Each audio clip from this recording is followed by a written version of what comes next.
தம் கிருபை பெரிதல்லோ, என் ஜீவனிலும் அதே இம்மட்டும் காத்ததுவே. இன்னும் தேவை கிருபை தாருமே, இன்னும் தேவை கிருபை தாருமே. கர்த்தரும் இரட்சகருமாகிய இயேசு கிறிஸ்துவின் ஈடு இணையற்ற நாமத்தில் 17/9/2024 இந்த நாள் உங்களுக்கும் உங்கள் சந்ததிக்கும் அனைத்து சாபங்களும் நீங்கி ஆசீர்வாதத்தை முழுமையாக பெற்றுக்கொள்ளக்கூடிய நாளாக அமையப் போகிறது என்று மனதார வாழ்த்துகின்றேன். இன்று நாம் அறியவிருக்கும் கிருபையின் வார்த்தைகள் மீகா 6:8. மனுஷனை நன்மை இன்னதென்று அவர் உனக்கு அறிவித்திருக்கிறார். நியாயம் செய்து இரக்கத்தை சிநேகித்து உன் தேவனுக்கு முன்பாக மனத்தாழ்மையாய் நடப்பதை அல்லாமல் வேறே எண்ணத்தை கர்த்தர் உன்னிடத்தில் கேட்கிறார். கத்தோலிக்க வேதாகமம் இவ்வாறு கூறுகின்றது: ஓ மானிடா, நல்லது எது என அவர் உனக்கு காட்டியிருக்கின்றாரே.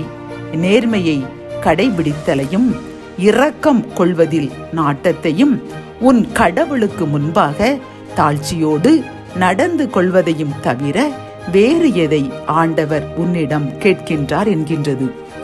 இந்த செய்தியை கேட்டுக்கொண்டிருக்கின்ற என் அன்பு சகோதரனே, சகோதரியே, கர்த்தர் நம்மை பார்த்து இன்று கூறுகின்றார், நாம் எப்படி வாழ வேண்டும் என்று கர்த்தர் இந்த மீகா 6:8 தெளிவாக கூறுகின்றார். நாம் ஒரு சில ஆசீர்வாதங்கள் தடையாக காணப்படுகின்றது, நான் இன்னும் என்ன செய்ய வேண்டும் என்று நீங்கள் ஆண்டவரிடம் கேள்வி கேட்டுக்கொண்டு இருக்கின்றீர்கள் அல்லவா?